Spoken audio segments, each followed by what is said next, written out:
how do we then help back away from these other technologies when we become so dependent upon them?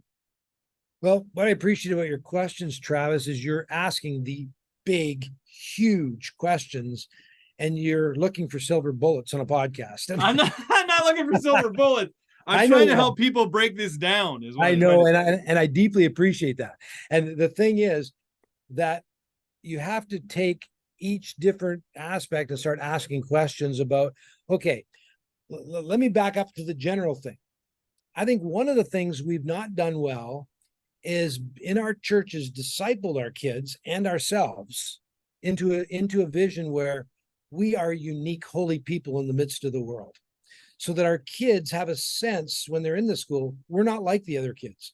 We're called to be, we're called to be, I'm called in my school situation to be the people of God for the sake of my of the world, for the sake of the other students. And so I think that one of the things that has happened in North American culture is the church has not fostered, the way the early church did, fostered that sense of being a distinctive people. In other words, we don't do what the other people do. We don't do that because we recognize that is idolatry. I think that's one of the big step back things.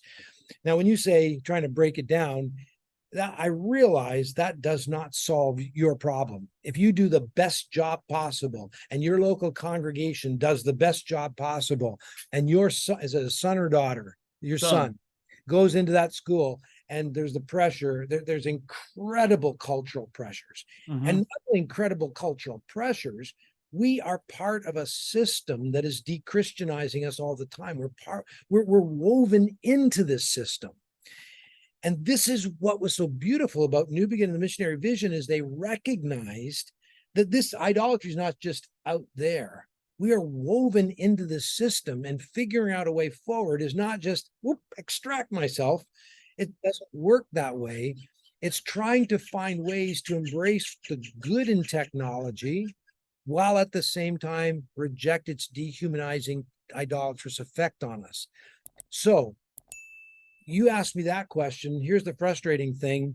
I'm probably about 30 years older than you. I don't know.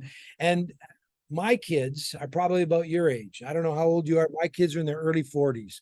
So my kids growing up had a different set of technologies. And so I could tell my stories and everybody would yawn. Oh man, that was back in the dark.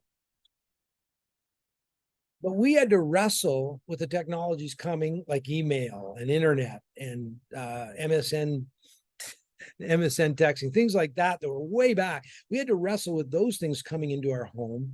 And we had to say, and one of the things we did was we took a thesis by Neil Postman in Technopoly. And that is, every time you adopt a technology, either individually or communally, culturally, it's going to give you something and it's going to take something away. Always. It's going to give you something and it's going to take something away. And what he did, and I think if you put it in the context of the gospel, you can do what he wants you to do even better. But what we do then is we say, what does it give us? What creational power has God put in technology and allowed us to enrich our lives? What has it given us that's good? And what if we use it in other ways? How's it going to destroy us? And I can tell you one of the things we did with our kids. I'm sorry, it's an old example, but when MSN comes on, they started saying, what we're trying to do with MSN is use it to communicate, build friendships. So they decided to cut themselves off. My youngest daughter and 5 of her friends decided to cut themselves off from it for 2 weeks and see what happened. And what they found out was that MSN is very good at spreading information quickly among friends and very bad at building deep relationships. So they said, let's stop using it for relational issues. Let's talk about to spread a lot of information quickly. Let's find other ways to communicate and talk. That was one of the decisions they made, because they said this technology does this well and this badly. Doesn't build relationships, but spreads information quickly. And I think this kind of Christian analysis in light of the gospel that says, what's the creational good? How is it dehumanizing is the way forward. And the problem is your family may be different than my family if I'm the same age as you and we have kids the same age. And we're going to wrestle with it differently for different reasons. And we can't stand in judgment on one another.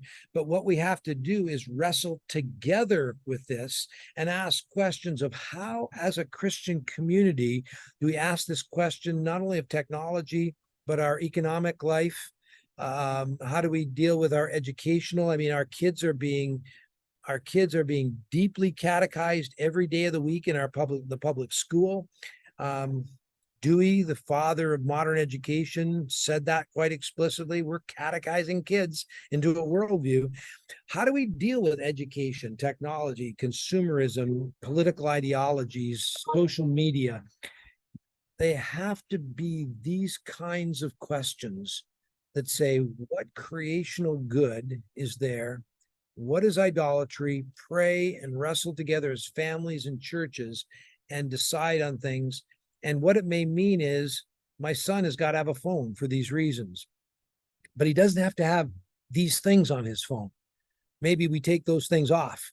Maybe they're used for texting and they're used for phone calls, and they're used in these ways with the family, with these ways with friends. In other words, that's what we did with email when it came into the home.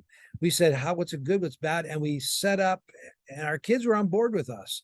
If we want to be distinctively human here and not see this destroy us, what do? We set up various ways of use of email that could benefit with us without destroying us. I'm not saying we did it perfectly and did it well, but we struggle with it. And I think that's what it means to have a missionary encounter with culture.